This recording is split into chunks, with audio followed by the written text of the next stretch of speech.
Elles iront tout droit à cette parole, et elles le peuvent. C'est comme un aimant. Un jour, dans l'Indiana, pendant que je visitais une fonderie, le sifflet a retenti. Tout le monde a enlevé son tablier et s'est mis à balayer à nettoyer son tour des déchets de fabrication de la journée, en les rassemblant au milieu de la pièce.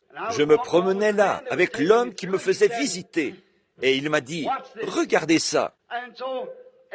Donc, les hommes ont tous posé leur tablier de travail sur la table et sont partis.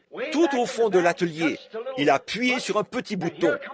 Et voilà qu'un grand aimant est arrivé, qui a ramassé tous ces copeaux d'acier qui étaient tombés de ces pièces usinées.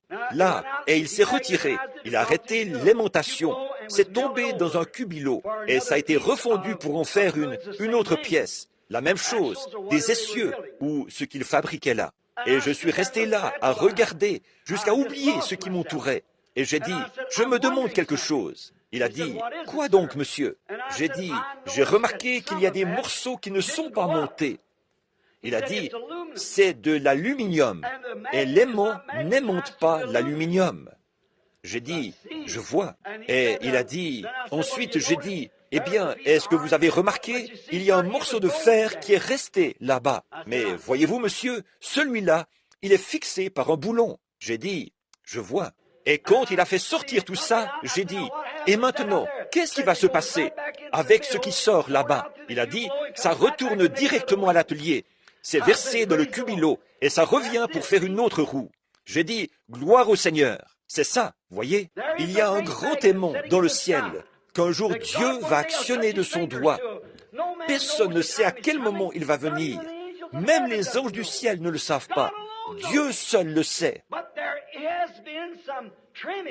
Mais il y a des copeaux qui ont été détachés de la Bible, des chrétiens bibliques, des croyants pour cette heure-ci. L'un d'eux était peut-être un essieu à une autre époque. Ceci est peut-être une autre pièce. Tout cela contribue à former la grande structure de Dieu. Mais ils seront tous fondus dans le creuset du grand cubilo de Dieu et coulés de nouveau pour être à l'image de Dieu. Il n'y a que ceux qui sont aimantés par cela qui seront enlevés. Oh, quel privilège de savoir qu'il y a quelque chose qui nous concerne dans la résurrection. Remarquez